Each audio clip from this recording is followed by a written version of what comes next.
So what you see here is a scanning electron microscope.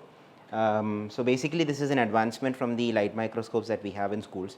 So the normal compound light microscopes, they have a magnification of up to 10,000, up to 1000 actually, and what in case of a scanning electron microscope, this goes up to 1 lakh of magnification with respect to the sample size.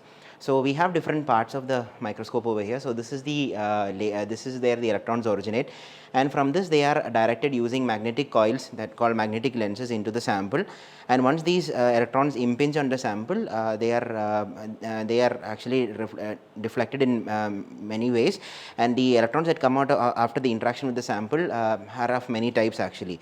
So depending upon the electrons that come out of the sample, namely backscattered electrons or secondary electrons, different images of the sample can be obtained, and we can have a almost a lakh times magnified image of the sample that you have kept inside.